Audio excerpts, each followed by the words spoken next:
हरे कृष्णा, राधे राधे सभी भक्तों को। और आप सभी का एक बार फिर से स्वागत है हमारे YouTube चैनल के इशू शॉर्ट्स में।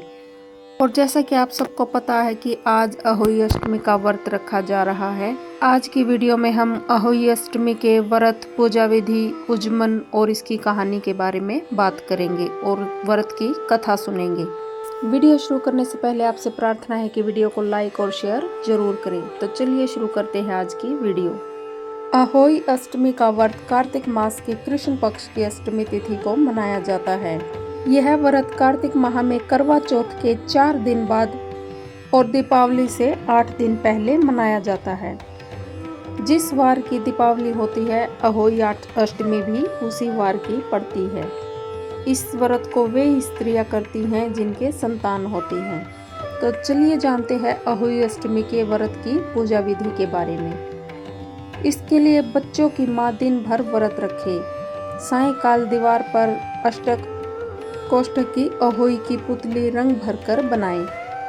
उस पुतली के पास सेई तथा सेई के बच्चों का चित्र भी बनाए या छपी हुई अहोई अष्टमी का चित्र मंगवाकर दीवार पर लगाएं तथा उसका पूजन कर सूर्यास्त के बाद अर्थात तारे निकलने पर अहोई माता की पूजा करने से पहले पृथ्वी को पवित्र करके चौक पूर कर 1 लोटा जल भरकर एक पटरे पर कलश की भांति रखकर पूजा करें। अहोई माता पूजन करके माताएं कहानी सुने।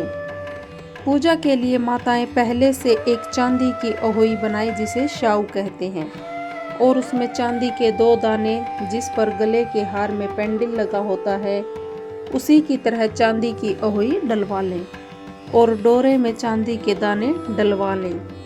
फिर अहोई की रोली, चावल, दूध व भात से पूजा करें। जल से भरे लोटे पर सतिया बना लें। एक कटोरी में हलवा तथा रुपए बयाना निकाल कर रख लें और 7 दाने गेहूं लेकर अहोई शाऊ की माला लेकर कहानी सुने। कहानी सुनने के बाद अहोई शाऊ की माला गले में पहन ले। जो बयाना निकाल कर रखा था उसे सासू जी के पांव लगाकर आदर पूर्वक उन्हें दे दें। इसके बाद चंद्रमा को अर्घ्य देकर स्वयं भोजन करें। दीपावली के बाद किसी शुभ दिन अहोई को गले से उतारकर उसका गुड़ से भोग लगाएं और जल के छींटे देकर मस्तक झुकाकर रख दें। जितने बेटे हैं उतनी बार तथा जितने बेटों का विवाह हो गया उतनी बार चांदी के 2-2 दाने अहोई में डालते जाएं। ऐसा करने से अहोई माता प्रसन्न होकर बच्चों की दीर्घायु करके घर में नित मंगल नए कार्य करती रहती हैं। इस दिन पंडितों को पेठा दान करने से शुभ फल की प्राप्ति होती है। और अहोई का उज्जमन कैसे करते हैं चलिए जानते हैं। जिस स्त्री को बेटा हुआ हो अर्थात बेटे का विवाह हुआ हो तो उसे अहोई माता का उज्जमन करना चाहिए। एक थाली में 8 जगह 4-4 पूड़ियाँ रखकर उन पर थोड़ा थोड़ा हलवा रखें। इसके साथ ही एक साड़ी ब्लाउज, उस पर सामर्थ्यानुसार रुपए रखकर थाली के चारों ओर फेर कर श्रद्धापूर्वक सासू जी के पांव लगवाकर वह सभी सामान सासू जी को दे दें। साड़ी, ब्लाउज तथा रुपए सासू जी अपने पास रख ले तथा हलवा पूरी का वायना बांट दें। बहन बेटी के यहाँ भी वायना भेजना चाहिए।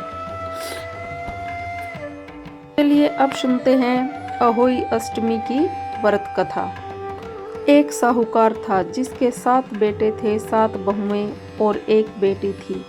दिवाली से पहले कार्तिक बदी अष्टमी का 7 बहुएं अपनी इकलौती ननंद के साथ जंगल में मिट्टी खोद रही थी। वहीं सेई की मांद थी। मिट्टी खोदते समय ननंद के हाथ से सेई का बच्चा मर गया। सेई माता बोली कि मैं तेरी कोख बांधूंगी। तब ननंद अपनी 7 भाभियों से बोली कि तुम में से मेरे बदले कोख कौन बंधवाएगा।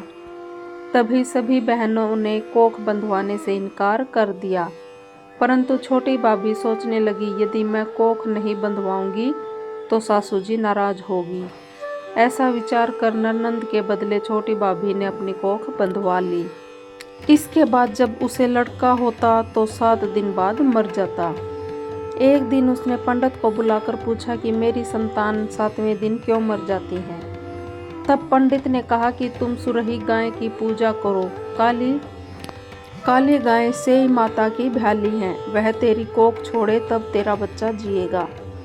इसके बाद से वह बहू प्रातःकाल उठकर चुपचाप काली गाय के नीचे सफाई आदि कर जाती है।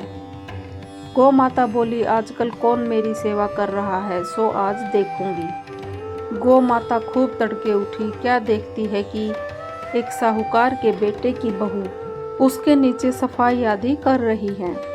गौ माता उससे बोली, मैं तेरी सेवा से प्रसन्न हूँ, इच्छानुसार जो चाहे मांग लो। तब साहूकार की बहू बोली कि हे सेई माता, तुम्हारी भाईली है और उसने मेरी कोख बांध रखी है, सो मेरी कोख खुलवा दो। गौ माता ने कहा, अच्छा। अब तो गौ माता 7 समुद्र पार अपने भाईली के पास उसको लेकर चली। रास्ते में कड़ी धूप थी, सो वो दोनों एक पेड़ के नीचे गई। थोड़ी देर में एक सांप आया और उसी पेड़ पर गरुड़ पक्षी का बच्चा था। सांप उसको डसने लगा। तब साहूकार की बहू ने सांप मारकर ढाल के नीचे दबा दिया और बच्चे को बचा लिया। थोड़ी देर में गरुड़ पक्षी आई, जो वहां खून पड़ा देखकर साहूकार की बहू को चोंच मारने लगी। तब साहूकारनी बोली, मैंने तेरे बच्चे को नहीं मारा, बल्कि सांप तेरे बच्चे को डसने आया था। मैंने तो उससे तेरे बच्चे की रक्षा की है। यह सुनकर गरुड़ पक्षी बोली कि मांग तू क्या मांगती है। वह बोली, 7 समुद्र पर स्याऊ माता के पास पहुंचा दे।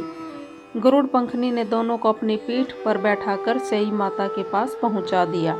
सेई माता उन्हें देखकर बोली कि बहन बहुत दिनों से आई। फिर कहने लगी कि बहन मेरे सिर में जूं पड़ गई।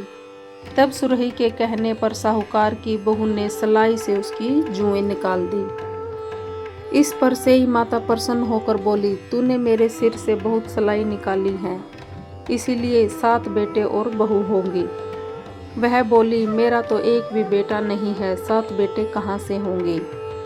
सेई माता बोली और वचन दिया, वचन से फिरूं तो धोपी कुंड पर कंकरी हों।